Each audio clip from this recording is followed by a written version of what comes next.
abre la sesión. Muchas gracias.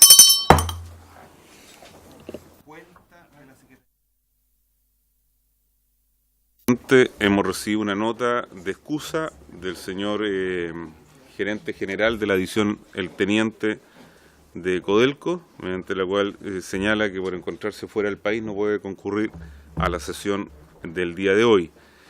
Hemos recibido un oficio del señor presidente ejecutivo de Codelco, don Nelson Pizarro, por el que informa materias relacionadas con el proceso de negociación colectiva recientemente finalizado con el Sindicato de Unión de Plantas Codelco, División Andina.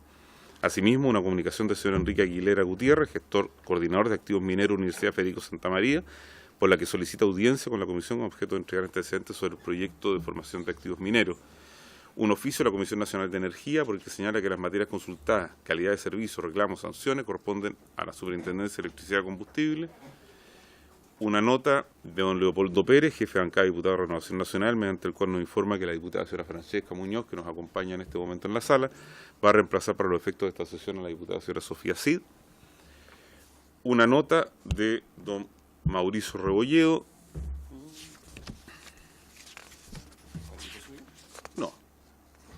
Gerente de Relaciones Institucionales de ISA Interchile S.A., mediante la cual da a conocer antecedentes de la relación con la empresa LB Montaje y Servicios Generales Limitada.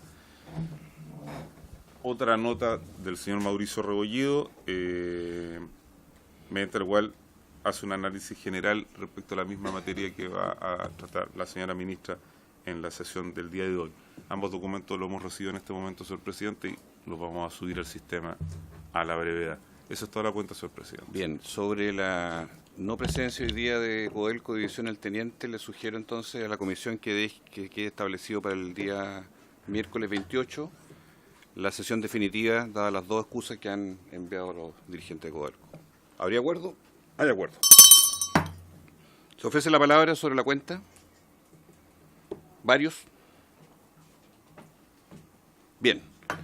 Entrando a la orden del día, le damos la bienvenida a la señora ministra de Energía, Susana Jiménez, y al superintendente de Electricidad y Combustible, don Luis Ávila. En la primera parte vamos a escuchar la exposición de la ministra, que ha tenido la gentileza de concurrir y hacer buenos oficios también en el tema que nos convoca hoy día para poder escuchar su punto de vista y tener un diálogo en torno a la materia. Así que, ministra, por favor, ofrecemos la palabra. Muchas gracias, presidente, por su intermedio. Saludar a los presentes. Quisiera preguntarle, porque tenemos dos temas que nos convocan, el de interrupción de suministro en la región metropolitana el 7 de noviembre y también dar cuenta del proceso que acompañó el Ministerio con sus buenos oficios de impagos de la empresa ISA Chile. No sé por dónde quieren comenzar. El segundo usted. El segundo primero, de acuerdo. Bueno, un poco para hacer el recuento, dado que estamos haciendo un cierre de este proceso, un poco, bueno, recordarles que esto se gestó a través de una serie de denuncias, de manifestaciones y de la propia requerimiento de los distintos parlamentarios, tanto en esta comisión de la Cámara como en la Comisión de Energía y Minería del Senado, respecto de estos impagos que se habían generado durante la construcción del proyecto Cardón-Espolpaico.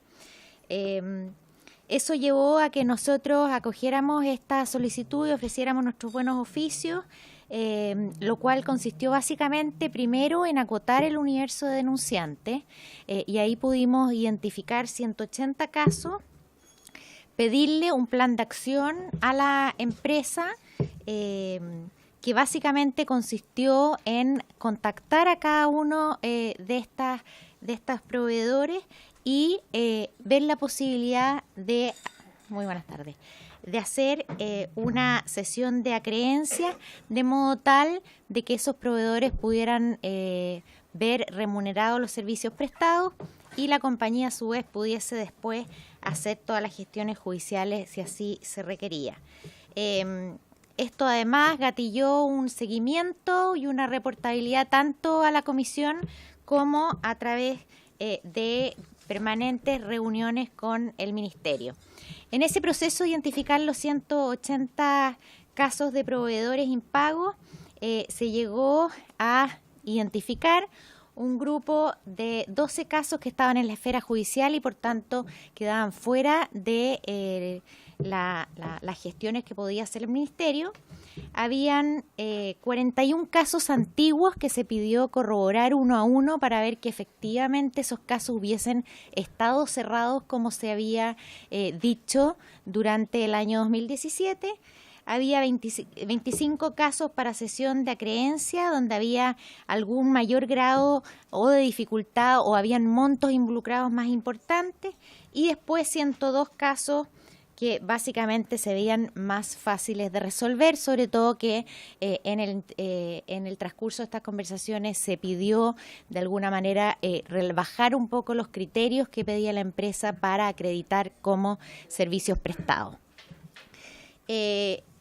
Básicamente entre abril y la fecha de hoy, yo personalmente tuve 2 reuniones con Interchile, he venido un par de veces acá a la comisión a reportar los avances.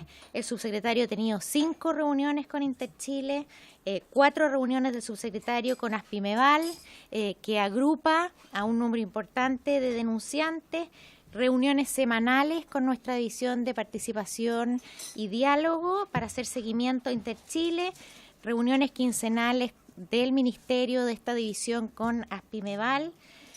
Se fue verificando la información que se nos iba entregando de modo tal que cuando se daba por cerrado un caso poder acreditar que eso efectivamente se había realizado. Y por último, hace una semana tuve yo una reunión con Aspimeval y la diputada Daniela Chicardini. Por tanto, hemos estado bastante encima y creemos que hoy día podemos de alguna manera dar cuenta de que ha sido un resultado bastante positivo. Ustedes recibieron el tercer informe de la empresa, tanto acreditando los casos cerrados y pagados, como también el estado de avance desglosado por estas distintas categorías por parte de la empresa. Al respecto, a modo de resumen, de los 41 casos antiguos que en teoría estaban cerrados, al verificar el estatus de esos casos, hubo 16 proveedores que manifestaron que todavía tenían temas pendientes y esos fueron gestionados. 10 se resolvió a través de las sesiones de acreencia y otros 6 se cerraron de otra manera. Déjenme al final contarles cómo entendemos nosotros ese cierre. Lo mismo pasa con los otros casos, los 102, que era más simple. Ahí ustedes tienen los datos, se da por cerrado el 100%, 72 con sesión de acreencia. En el caso de los 25 contratistas ya mayores, 18 se resuelven con sesión de acreencia y los 12 casos judiciales que los dejamos un poco fuera. En síntesis, de lo que nosotros de alguna manera nos hicimos cargo de ese universo de hacer el seguimiento, hubo 125 casos resueltos con compra de acreencia y hubo 43 casos que se dan por cerrado, pero no a través de compra de acreencia, y ahí hay un universo que varía desde que los propios titulares prefirieron seguir su propio mecanismo de cobranza, que son 17 casos. Hay algunos que nunca pudieron ser contactados de acuerdo a lo que informa la compañía, que son 9 casos, 6 que se manifestó que no habían temas pendientes por parte del propio titular, y los restantes 11 son casos en que se factorizaron las facturas o no se pudo acreditar el servicio prestado o la factura correspondiente.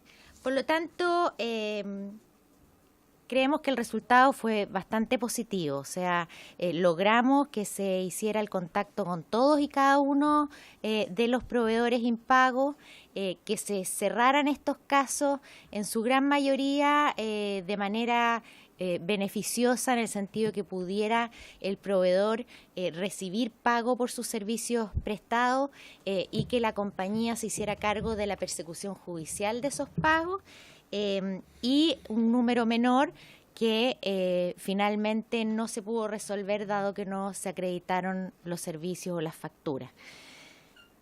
Eso es básicamente lo que les quería comentar, y esperamos haber contribuido positivamente a este proceso. Gracias, ministra. Te ofrece la palabra sobre este punto. Diputada Chiccardini. Gracias, presidente. Por su intermedio, saludar a la ministra, agradecer todos los esfuerzos que ha hecho para poder resolver esta lamentable situación que aquejaba mucho de las pymes en la región de Atacama, pero también en otras regiones. Pero, ministra, se recuerda que nosotros, a través suyo, presidente, le entregamos una carta donde salían algunos casos en particular. ¿Qué pasaron con esos casos? ¿Tiene la información? Usted nos mencionaba que días posteriores iba a tener una REU con la empresa.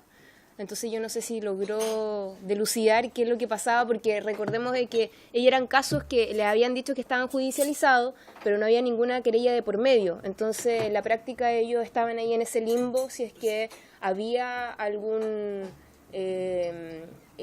alguna judicialización ya en proceso, o de lo contrario solamente era un anuncio porque desconocían cuál era el caso en particular de cada uno de ellos. Entonces no sé si, presidente, por su intermedio podemos tener esa información, ministra, y si logró tener antecedentes con la reunión que tenía con la empresa. Eso, presidente. Gracias, presidente, por su intermedio. A ver, comentarle dos aspectos importantes que derivaron de esa reunión. La primera es que se nos pidió facilitar una reunión entre Aspimeval y la empresa para justamente poder acotar el universo de proveedores judicializados. Esa reunión ya está agendada, ya se pusieron en contacto y posiblemente se va a realizar el jueves 29 de noviembre. Por lo tanto, creemos que es una buena oportunidad para ya aclarar mucho más en detalle los pendientes. El otro caso que vimos ese día fue el caso de don Francisco Huenchuñir, quien tiene una situación muy particular porque él entregó facturas al contado, ¿se dice así? Sí. Claro. Y por lo tanto no se le puede comprar esas acreencias para después perseguir judicialmente a los que debían pagar. Por lo tanto, lo que pedimos, y el señor Huenchuñir hoy día recibió el contacto de la empresa, es que evidentemente esto tiene de alguna manera dos caminos: que logre que se reconozca la deuda por parte de la empresa deudora o la vía judicial. ISA Chile se contactó con él y la idea es que lo apoyen en el camino legal que tiene que llevar a cabo para poder dar cuenta de esa prestación de servicio y de esa deuda pendiente. Por lo tanto, en esos dos aspectos ya al menos tenemos hecha la coordinación para que exista ese contacto entre las partes.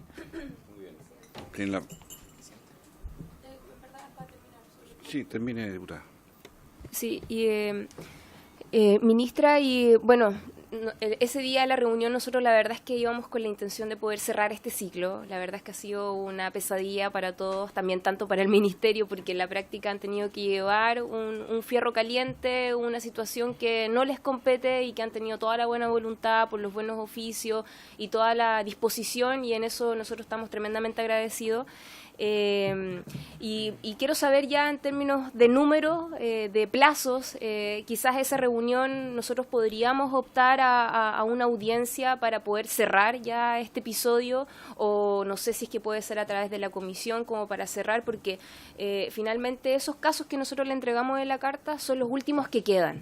O sea, de una larga lista, de verdad que la hemos reducido a tal punto que llegamos de 100 y tanto a 11. Y en ese caso, claro, está en esa lista, perdón, está el caso de don Francisco, pero habían otros que, como le decía recién, están como en este limbo que no saben si es que efectivamente están judicializados o no. Porque, por ejemplo, tenemos el caso que nos acompañó ese día a la audiencia, que efectivamente fue notificado. Por lo tanto, él está ya en un proceso distinto donde ha tenido que ir a entregar declaraciones, etcétera, etcétera.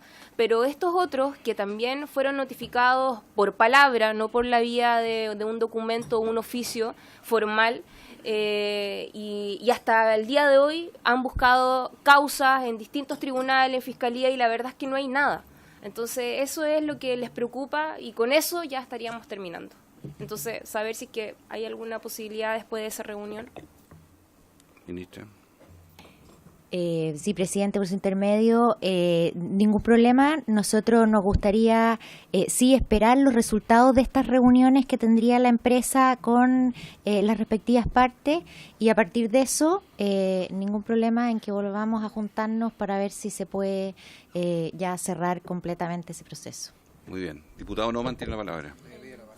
No, sí, no. Vamos a sentar. Gracias, presidente. Sí, el año te dio antes. Gracias, presidente, por su intermedio. Felicitar y agradecer a la ministra porque se notó la gestión en estos 8 meses de que tomaron esta papa caliente que se arrastraba por mucho tiempo y hoy día, entre comillas, se ven luces de que se está resolviendo prontamente. Yo no sé si es posible, ministra, por el primer presidente, que nos pueda enviar la información, no se lo pidió la diputada Chicarini, referente a con los datos precisos de cuánto se pagó, etcétera, etcétera. Eso por un lado, ministra, felicitarla a usted, a todo su equipo. Pero por otro lado, ministra, creo que tenemos una oportunidad tremenda en referencia a lo que se puede hacer de acá para adelante. Lamentablemente, esto que ocurrió con Interchile no es algo que es aislado, sino que se repite, y lamentablemente en energía se repite constantemente. Semanas atrás, y yo sé que también hicieron los buenos oficios, una empresa de nombre Prodiel, también pasaron 6, 8, 9 meses sin pago a los servicios de proveedores locales. Así también ocurre con una empresa tiempo atrás en la comuna de Diego Almagro. Y uno investigando, averiguando, recopilando información, por mail que me han llegado, uno se da cuenta que esto ya es algo reiterativo y repetitivo. Cosas que quizás no ocurren en el ámbito minero, pero sí en energía, que tiene que ver con, llega un mandante, manda a hacer una obra y después a los proveedores, los servicios locales, no les paga nadie, o si les pagan después de mucho tiempo. Y esa es una realidad que está ocurriendo hoy día, por lo menos en la región. Entonces, ministra, yo sé que ustedes están avanzando en una guía de buenas prácticas con los proyectos energéticos, porque muchas veces ustedes como ministerio reciben estos proyectos por ley del lobby, ellos les cuentan lo que quieren hacer, lo que van a aportar, participan en licitación, etcétera, pero después no pagan. O si pagan 8 o 10 meses después, entonces al final no hay economía que aguante y esos pequeños, medianos proveedores que tienen que afrontar y ser las espaldas de ellos, como en el caso de Prodiel, al final termina afectando la economía local.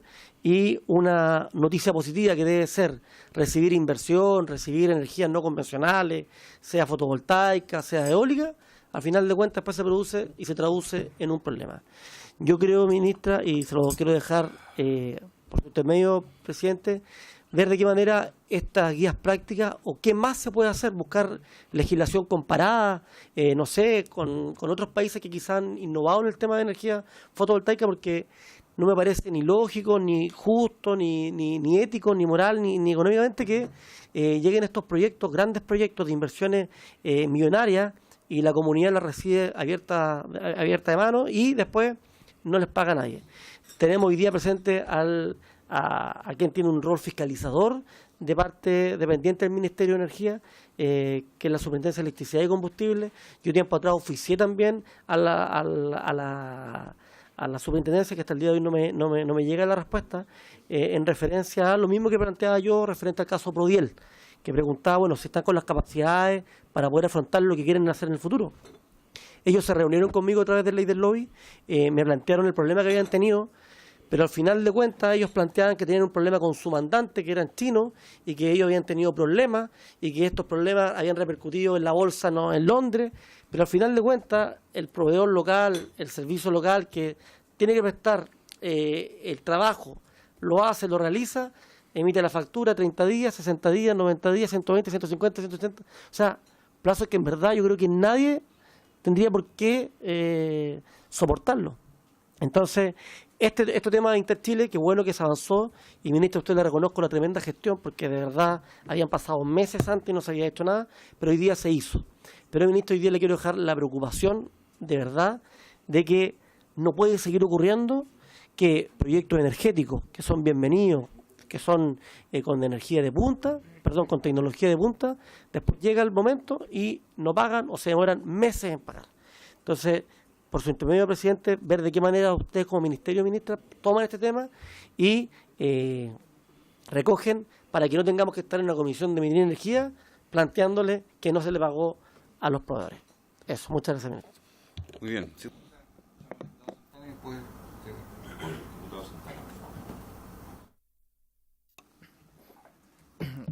Gracias, presidente. Bueno, sumarme a lo que, ministra, saludarla primero, en primer lugar, y al jefe también de la Superintendencia de Electricidad y Combustible, a quienes la acompañan. Sumarme a lo que decían anteriormente mis colegas. Mi preocupación principalmente es por los 12 casos, ustedes señalaron que estaban judicializados, en la esfera judicial. Bueno, es una diferencia semántica quizás. Correcto. Pero mi preocupación es que en esos casos, los que ustedes mencionan, yo creo que quienes hicieron esa acción son quienes actuaron de buena fe y quienes hicieron en estricto rigor lo que correspondía. Entonces, no parecería lógico que fueran ellos quienes, producto de esta situación, se vieran perjudicados. Entonces, sería interesante a lo mejor saber si es que va a existir alguna posibilidad en donde la empresa va a poder tener la posibilidad de conversar con ellos para poder llegar a algún acuerdo extrajudicial en medio, digamos, del desarrollo de este mismo. Lo segundo es que también, tomando las palabras del diputado Noman, yo creo que acá hay una oportunidad para que, al igual como se lo habíamos mencionado hace algunos meses atrás, quizá el Ministerio de Energía con el Ministerio del Trabajo puedan promover alguna iniciativa que diga relación también con cómo se establecen normas o reglas más rigurosas respecto al funcionamiento de cada uno de estos proyectos, ¿no? Y ahí a mí me parece que hay una oportunidad. Yo en alguna ocasión cuando usted vino para acá, ministra, se lo mencioné. En esto quiero, presidente, complementarlo con otro aspecto. Yo pedí información hace algún tiempo atrás a la Intendencia de Atacama, a la DIPLADE, a la División de Planificación y Desarrollo, acerca de un convenio que existe entre el Ministerio de Energía y el Ministerio de Bienes Nacionales para la entrega de paños de terrenos, de hectáreas de terrenos, para el desarrollo de proyectos fotovoltaicos. Esto ha significado, entre el año 2014 y el año 2018, la entrega de miles de hectáreas para proyectos fotovoltaicos y que se ha traducido en la recaudación también de miles de millones de pesos para la región. Un porcentaje de eso, el 65% de ese porcentaje que se genera a partir de ese convenio entre el Ministerio de Energía y el Ministerio de Bienes Nacionales, se inyecta al Fondo Nacional de Desarrollo Regional, ¿no? Entonces, a mí me parece que es una oportunidad, lo digo en primer lugar, para que desde ambos ministerios, Trabajo y Energía, se promuevan iniciativas legislativas que, de una u otra forma, impidan que estas empresas o estos proyectos incurran en este tipo de desprolijidades que ya hemos conocido, pero por otra parte, de que también las exigencias se traduzcan en mayor beneficio para las regiones, ¿no? Porque yo entiendo, digamos, que se inyectó una cantidad importante de recursos, pero a mí me parece que para la cantidad de hectáreas que se entregaron para el desarrollo de cada uno de estos proyectos, yo creo que es insuficiente, ¿no? Entonces, a lo mejor sería interesante, ministra, explorar, digamos, este tipo de convenios que existen al interior de los gobiernos regionales, particularmente en este caso de estos dos ministerios, para abordar y ver la posibilidad de qué manera, digamos, las regiones y los territorios que entregan terrenos para el desarrollo de estos proyectos se vean aún más beneficiadas de lo que se ven hoy. Ministra, por favor. Muchas gracias, presidente. Respecto de lo planteado por el diputado Noman, efectivamente nosotros tuvimos una reunión con la empresa Prodien, tenemos la misma información, que tuvo un problema con un mandante y por lo tanto estamos haciendo el seguimiento de esa situación. Por supuesto, recogemos la sugerencia y de hecho estamos trabajando en guías de buenas prácticas y de cómo incorporar mayores exigencias a la hora de adjudicar proyectos, pero tal como les dije en una sesión anterior, siempre también precaviendo que estas exigencias no sean un impedimento para que haya más actores que permitan generar la suficiente competencia para llegar a los mejores precios de electricidad para los consumidores. Respecto a lo planteado por el diputado Santana, efectivamente son 12 los casos que están en la esfera judicial y la reunión que se solicitó en su oportunidad por parte de Aspimeval justamente lo que busca es establecer esa instancia de conversación, de diálogo para poder ir acotando estos casos. Y respecto finalmente de las concesiones de uso oneroso que entrega bienes nacionales para desarrollos energéticos, bueno, es un tema que recogemos y que podemos analizar desde la perspectiva de Hacienda más que de energía, pero es un tema que recogemos y podemos plantear. Sí. Muy breve, solamente como para acotar. Yo tengo entendido, según esa información que se me entregó, que son 5.200 las hectáreas que se han entregado en la región de Atacama entre el año 2014 y 2018. Eso ha generado una recaudación de miles de millones de pesos y el 65% de esos recursos, como les decía recién, van inyectados al Fondo Nacional de Desarrollo Regional. O sea, suena una cifra grande, digamos, son como 6.000 millones de pesos, algo así. Suena una cifra grande, pero es la recaudación que se realiza durante 4 años. Y producto de la entrega de miles de hectáreas en la región. Entonces, por eso, de repente, a lo mejor uno percibe que tiene un cierto grado de insuficiencia y que también producto de eso se producen, entre otras cosas, también este tipo como de facilidades para que empresas y proyectos funcionen, pero que, por otra parte, también estos incurran en incumplimientos como los que hemos conocido y como otros, ¿no? Muy bien. Estaríamos entonces en este punto ya concluidos. A continuación le damos la palabra, no sé, usted misma, ministra, y después don Luis Ávila. Ministra, por favor.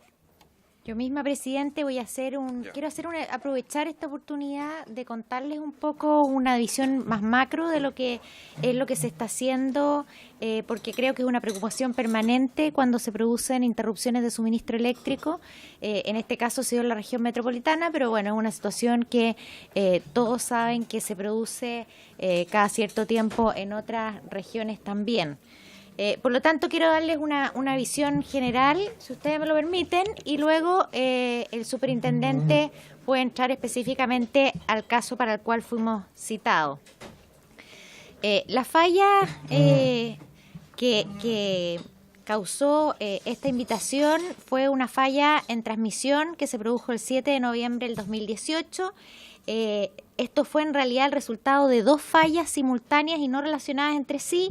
Una que se dio en la subestación de Cerro Navia, de propiedad de Transelec, a las 5:30 de la tarde, afectó varias comunas, Pudahuel, Santiago, Quinta Normal, Lo Prado y Renca, lo que llevó a que se viera afectado 170.000 clientes. Acá estamos hablando de una falla mayor que significó 1.400 megawatts de potencia desconectada, o sea, eso es un número relevante. Y las causas, como ya mencionará el superintendente, están en investigación.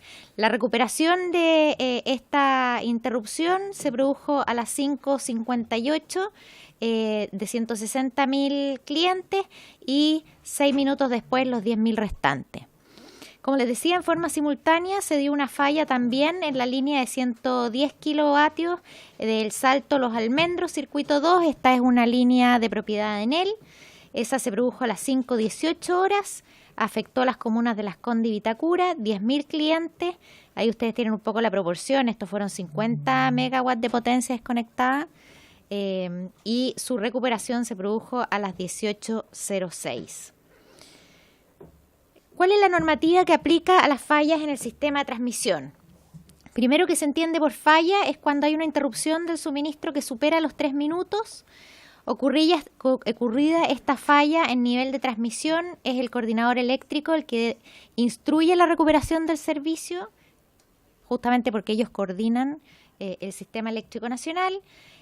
Luego remite a la Superintendencia de Electricidad y Combustible dentro de 15 días hábiles un informe con el estudio de análisis de esta falla. Y la superintendencia entonces es la encargada de analizar estos antecedentes, revisar si o definir si esta falla es o no autorizada y si proceden sanciones a la empresa y compensaciones a los clientes. Las herramientas legales que la ley ha dispuesto para disciplinar a los infractores son justamente sanciones y compensaciones. En ese contexto, veamos un poco lo que han sido las interrupciones de suministro en el país a lo largo de los últimos años. Esto se mide a través de un indicador que es el SAIDI, un indicador internacional, y lo que vemos que a septiembre de este año se observa una baja respecto del año pasado de un 41% en las interrupciones promedio por cliente. Recordemos que el año 2017 hubo un tema climático importante y que hizo que las interrupciones fueran bastante elevadas, pero desde el punto de vista, si uno lo mira históricamente y salvo que tengamos sorpresa en lo que resta del año, el desempeño este año ha sido bastante mejor. De hecho, mejor que en 7% que el mejor año que habíamos visto con anterioridad. Es interesante observar que las fallas en distribución explican, en el segmento de distribución, explican entre 6 y 8 horas de las interrupciones totales y en el segmento de transmisión cerca de 2 horas. En términos regionales, lo que podemos ver es que la que tiene menos horas de interrupción es la región de Magallanes, con 5 horas promedio por cliente. El más alto está en la Araucanía, con un promedio de 22 horas. Y la región metropolitana presenta una interrupción promedio de 6,7 horas de interrupción a los clientes. Como les decía, esto se aborda a través de multas y compensaciones que se generan cuando hay un desempeño deficiente del servicio de suministro eléctrico. La distribución paga una compensación cuando se superan los estándares establecidos de calidad de servicio, y en transmisión la norma establece que debe elaborarse un estudio de análisis de la falla, como les señalaba anteriormente, y es la SEC la que después de esta investigación debe determinar si proceden pago de compensaciones. Ahí está como antecedente los montos compensados tanto el año 2017 como lo que va a la fecha del 2018. Adicional a las compensaciones al cliente, la SEC puede cursar sanciones a los infractores que van desde 1 a 10.000 UTM a beneficio fiscal. El año 2017 la SEC cursó 1.500 sanciones por un monto total de 27.800 millones de pesos, y de estas 130 sanciones correspondieron justamente a problemas de deficiencia en la calidad de servicio de las distribuidoras, de las empresas eléctricas, perdón. Y los mayores montos sancionados fueron a Enel y a CGE en el año 2017. Algo importante a relevar acá es que hoy día contamos con una nueva norma técnica de calidad de servicio para el sistema de distribución. Esta, de alguna manera, se hace cargo no solo de que en Chile tenemos un estándar que es mejorable, sino que también a un nivel de desarrollo que hace exigible una mayor calidad de servicio para los consumidores. Para el presente año, entonces, para las áreas de alta densidad, la normativa reduce el estándar previamente existente, que era de 20 horas, a 8,5 horas. Y a contar del 2020 esto se reduciría a 5 horas, o sea, una baja bastante sustancial y requiere evidentemente de inversiones importantes para poder alcanzar este estándar más exigente. Además, y esto es muy importante, nosotros siempre hablamos de los promedios, pero ahora lo que se hace exigible es a nivel de comuna o sea, empresa comuna tiene que cumplir con ese estándar y por lo tanto esto debería llevar a observar dispersiones mucho menores que las que hoy día tenemos. Hoy día uno puede decir, bueno, en la región hay 20 horas de interrupción, pero resulta que hay comunas que pueden estar hasta sobre las 100 horas y que, claro, en promedio con las con menor interrupción logran alcanzar el estándar establecido. Como les decía, antes eran interrupciones promedio a nivel país sin reconocer estas realidades locales que tienden a ser muy divergentes. La nueva norma técnica establece también exigencias y plazos para implementar sistemas de medición, control y monitoreo, es decir, y ustedes lo habrán visto en la prensa, esto es la instalación progresiva de medidores inteligentes a nivel de hogares en un plazo que alcanza la cobertura de 100% en 7 años.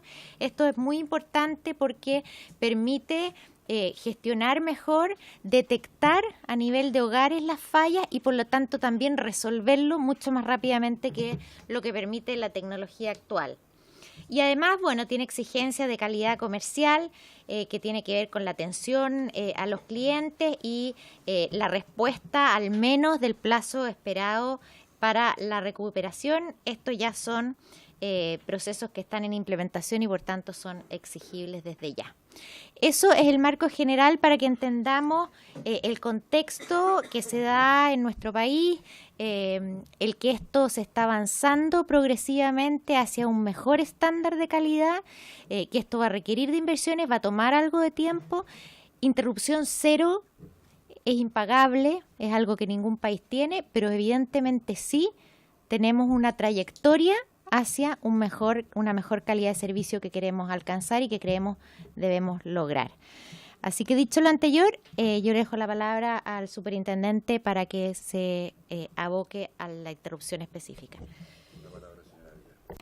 Muy buenas tardes, miembros presidente de la comisión, a través de usted al resto de los diputados, a la ministra. Efectivamente, la ministra ha hecho un esquema muy claro de cuáles son las herramientas regulatorias, cuál es el objetivo de fiscalizar las interrupciones eléctricas por el impacto que producen en términos globales de la actividad, en el ordenamiento de las ciudades.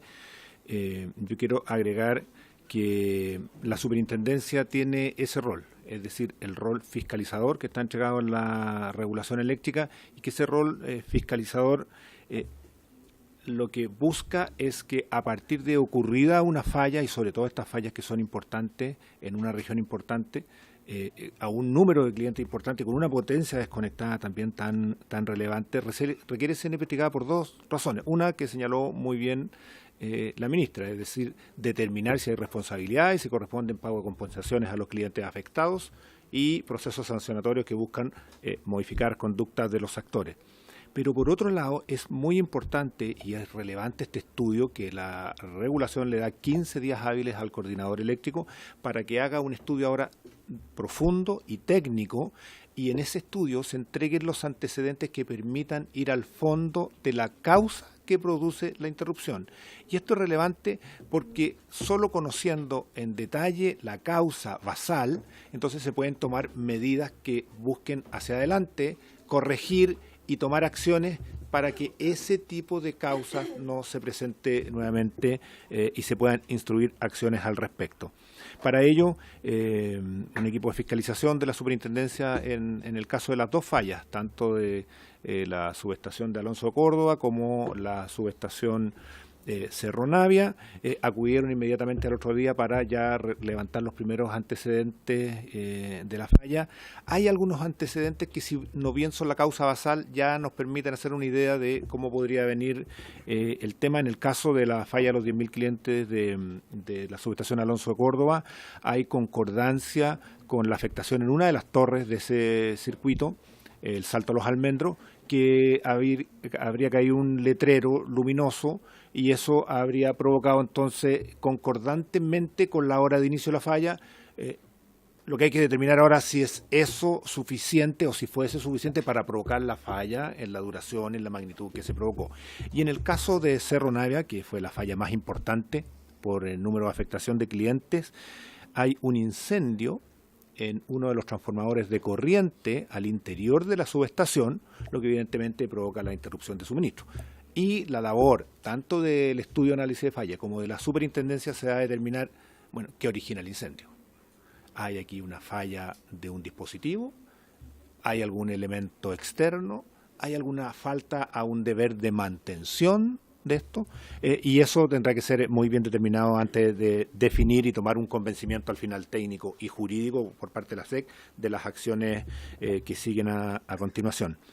Ahora, una acción que sí ya hicimos es, dado que esa subestación, la de Cerro Navia, tiene líneas que son muy importantes para el abastecimiento de la región metropolitana, y hay otros 2 dispositivos similares que cumplen la misma función dentro de la subestación al que tuvo el siniestro. Entonces se pidió una auditoría inmediata a través de una instrucción a la superintendencia para que se determinen si esos otros dispositivos están en condición de tener una baja probabilidad de falla. Y por lo tanto se encuentran en condiciones de mantenerse en operación, o se habría que programar o adelantar un cambio, había consecuencia de que hay un transformador que fue siniestrado y que provocó y que pudo haber provocado los efectos en la continuidad de suministro que todos conocimos. Y eso es relevante porque, si bien este dispositivo, el que tuvo el siniestro, es un dispositivo son dispositivos que están diseñados para no fallar en muchísimos años, y para eso requieren mantenciones, cuando fallan pueden provocar efectos importantes en el suministro. Entonces ahí habrá que determinar cuáles son las medidas y si también todos los planes de mantención que realiza la empresa están adecuados.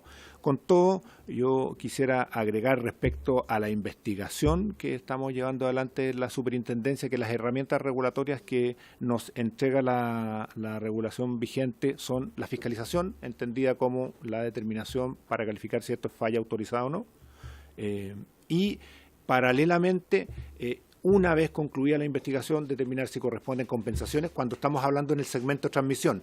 Las 2 fallas del 7 de noviembre, tanto la que ocurrió en instalaciones de Transelec como la que ocurrió en instalaciones de Enel, ocurren en el segmento de transmisión. En el caso de la falla Transelec, estamos hablando del sistema de transmisión nacional, y en el caso de la falla ocurrida en la subestación de Enel de Alonso de Córdoba, hablamos de una falla en el segmento de transmisión zonal, que tiene definido nuestro sistema eléctrico nacional. Una vez que avancen estas investigaciones, entonces se determinarán, habida cuenta de los antecedentes, y de no haber nuevos antecedentes. Muchas veces en fallas de este tipo se requieren antecedentes adicionales, estudios o peritaje, verificación de materiales, determinar si han estado expuestos a la fatiga, y eso muchas veces con el concurso de instituciones o organismos técnicos que puedan hacer algunas validaciones específicas, pero eso se va a ir dando en la medida que avance la investigación. Respecto del procedimiento del pago de compensaciones, hay 2 modelos distintos, lo explicaba en forma global la ministra. En el caso de transmisión, es la superintendencia la que tras esta investigación debe determinar si corresponden, y hay una razón muy importante, porque quien entrega energía a los clientes es la empresa distribuidora, y la falla ocurre aguas arriba en el segmento, es decir, en la transmisión. Las transmisoras no tienen relación directa con los clientes, por lo tanto, para pagar las compensaciones tienen que pasar por la distribuidora. Es la distribuidora la que finalmente paga, y eso tendrá que ser a partir de una instrucción de la superintendencia. Pero después la distribuidora tiene que recuperar el monto pagado de la empresa transmisora, y para eso requiere entonces un acto de autoridad que haya verificado el pago, salvo que estemos hablando de una compensación voluntaria. Y a distingo de lo que ocurre en el segmento de distribución, donde hay definidos estándares de desempeño en términos de horas de interrupción máxima medida en meses móviles, y cuando esos se superan, en forma automática se procede a pagar las compensaciones de la distribuidora en el segmento de distribución en la cuenta subsiguiente, con la sola excepción de aquellas fallas que las empresas distribuidoras proponen como fuerza mayor y que tienen un rezago de un mes adicional por la calificación que mensualmente hace la superintendencia respecto de la calificación de fuerza mayor o no. Y eso es relevante porque una vez que la superintendencia, las que se han propuesto por fuerza mayor de las compañías, rechaza porque no tienen lo suficiente probatorio, entonces esas interrupciones pasan y se integran al balance de las compensaciones del mes siguiente. Muchas gracias, superintendente. Están inscritos los diputados Silver y Eguiguren, por favor. No sé, nadie más parece, ¿no? Bien, y después responde la autoridad. Diputado Silver, tiene la palabra. Bueno, gracias, presidente. Efectivamente habíamos solicitado la concurrencia de la ministra y del superintendente, porque obviamente más que un panel de expertos el que tenemos hoy día a la vista, y claramente da incluso una simetría de información entre lo que pueda tener el superintendente y los datos que manejamos nosotros, sí entender que esté el Congreso de la República, ¿no es cierto?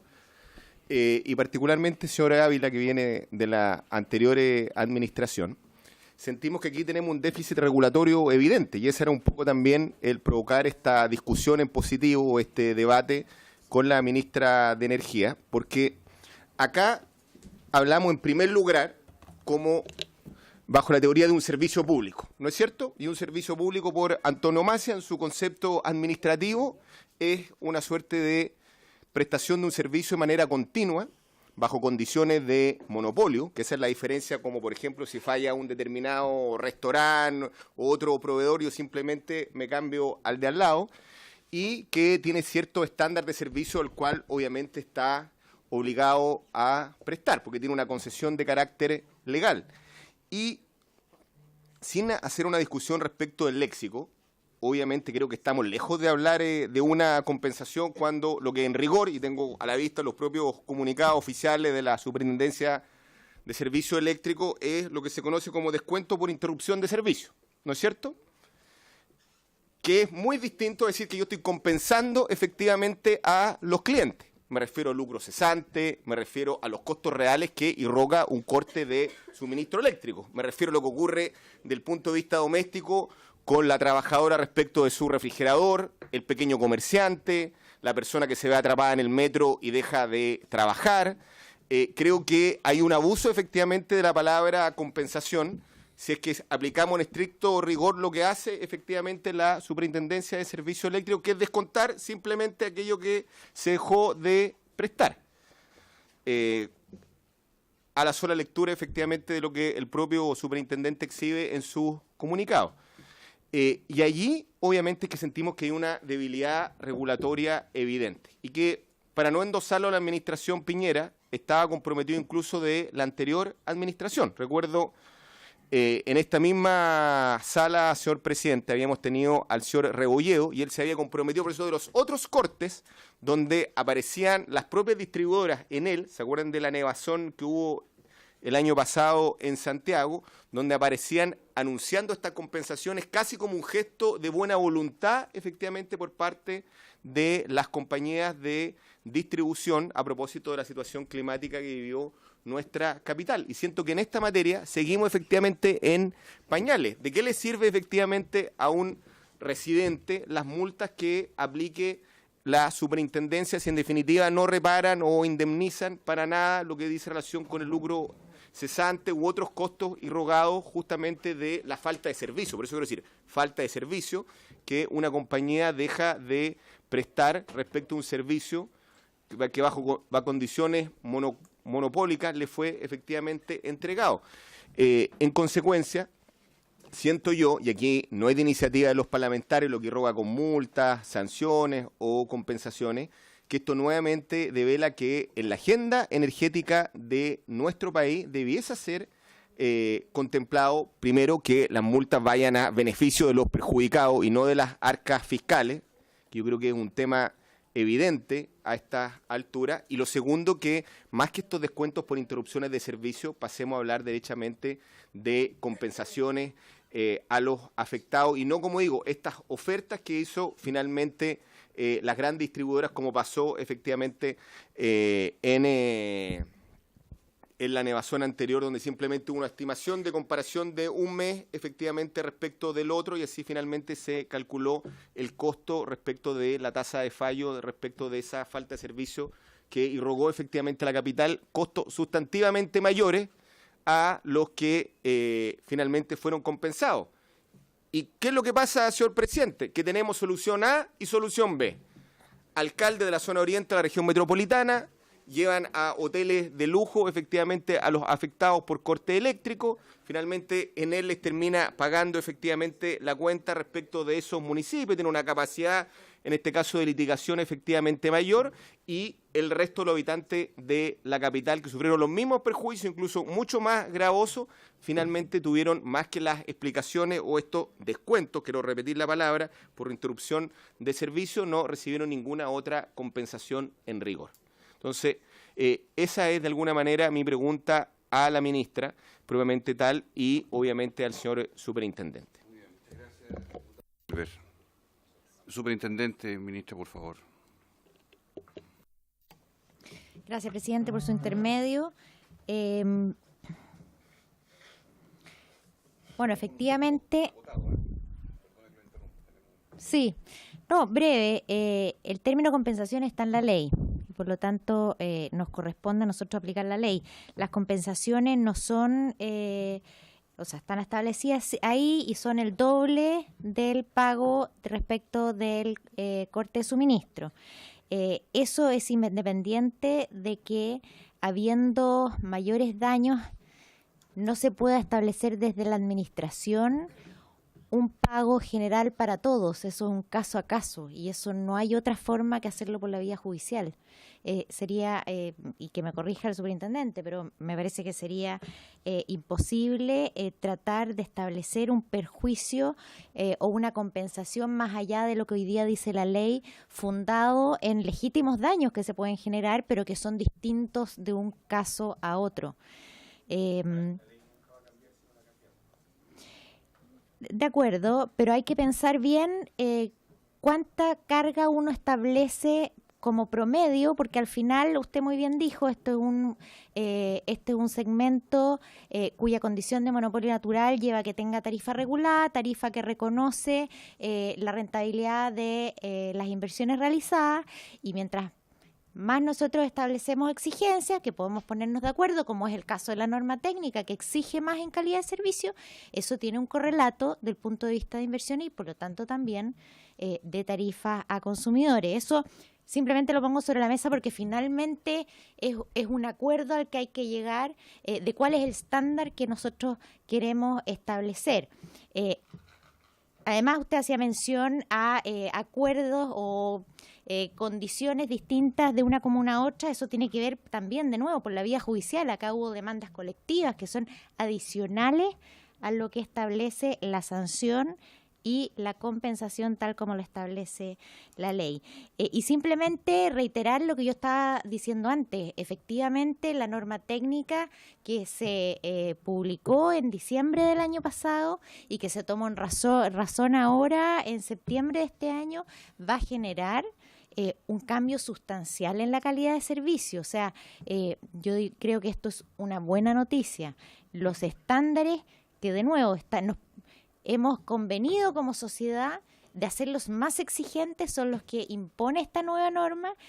Tiene un plazo para cumplirse en forma completa, pero hay muchas cosas que ya son exigibles, lo son desde que se aprobó la nueva norma técnica, y por lo tanto creemos que el hecho de haber puesto mayor exigencia y haberlo llevado al vínculo comuna-empresa va a generar un cambio sustancial para el cliente final. Y por último, respecto de la sugerencia de que las multas no deberían ir a beneficio fiscal, sino con compensaciones, yo creo que esa es una discusión que se replica y es súper válida y legítima en todas las multas de beneficio fiscal. Finalmente, ¿cuánto es lo que es un efecto disuasivo? ¿Cuánto es lo que realmente le llega al verdaderamente afectado? Creo que es una discusión abierta. Muy bien. ¿Quiere agregar algo, señora Ávila? Presidente, por su intermedio, responder a lo que mencionaba el diputado Silva respecto al servicio público regulado. Efectivamente, y la ministra lo mencionó, como funcionario público nosotros debemos cumplir absolutamente al pie lo que está establecido en la regulación. Y la regulación eléctrica ha definido expresamente en qué momento se pagan compensaciones, a quiénes se pagan compensaciones, en qué periodo y por qué monto. Como ya lo habíamos explicado antes, dependiendo de los segmentos donde ocurre la falla, si es en transmisión o es en distribución. Y por lo tanto, si bien a ojos uno podría decir no es suficiente para compensar lo que verdaderamente o lo que realmente esa persona tuvo como afectación valorada por él mismo o por otro, nosotros podemos llegar y debemos llegar hasta donde la ley nos dice que debemos llegar, exigir a las empresas eléctricas que paguen las compensaciones eléctricas tal y como las definió la regulación eléctrica. Y en eso también hay una concatenación o complementación entre servicios públicos. Las compensaciones por fallas al suministro definidas los estándares de la ley eléctrica, que como menciona la ministra, se hacen bastante más exigentes y gradualmente hasta el 2020, va a significar también dos cosas, que hay que hacer acciones concretas para mejorar el desempeño, que al final es lo que queremos, no pagar compensaciones, sino mejorar el desempeño, y segundo, que como un incentivo, en este caso, monetario, económico, las compensaciones se van a detonar hacia los clientes con menos horas de interrupción, porque los estándares son más exigentes. Entonces, cuando se acumule menos que lo que se acumulaba con la anterior norma técnica, van a tener que pagarse compensaciones. Para efectos de la boleta es que aparece el término descuento por interrupción de servicio como una forma de hacer que la boleta sea transparente, clara, porque los términos eléctricos, tal como están definidos muchas veces los decretos, no son muy digeribles, y ahí el objetivo de simplificar la nomenclatura que llega a la boleta. Y en la complementación de servicios, decía, está la SEC con la regulación eléctrica y está el CERNAC, que para efectos de los consumidores tiene las opciones de las mediaciones colectivas, las mediaciones con los actores y las demandas colectivas. Y dada cuenta es que efectivamente se vieron escenas de gente entrando a hoteles, eso fue de público conocimiento, pero también esencialmente la nevazón y los cortes prolongados de suministro se dieron en esa zona de la región metropolitana. Y en la zona central y la zona poniente de la región metropolitana no tuvieron estos 5 días de interrupciones, en algunos casos máximos, que se dieron al menos en esos periodos de intensos temporales de junio y julio. Eso. Muy bien, sin duda que habrá que cambiar las reglas del juego muy pronto. Bien, le agradecemos. ¿Sí, diputada? Disculpe, presidente, pero ¿puedo aprovechar la instancia? Lo que pasa es que preguntarle al secretario, en su oportunidad yo hice una denuncia con respecto a unas cuentas de luz donde había un aumento significativo en lo que era el traslado de la electricidad. Lo expusieron acá. ¿Ya lo expusieron? Lo expusieron y dieron una explicación al Ministerio de Energía sobre a qué se debía ese aumento. Ah, eso quería saber. Sí, hay un oficio, lo puedo indicar el número, pero está... Tiene que ver Ya, con pero el perfecto. aumento y disminución en otro ítem, y lo estuvimos conversando con el superintendente en una oportunidad. Ya, Muy bueno, bien. si está. No hay nada. Muchísimas gracias, ministra, superintendente, y por haberse cumplido el propósito de esta sesión. Se levanta.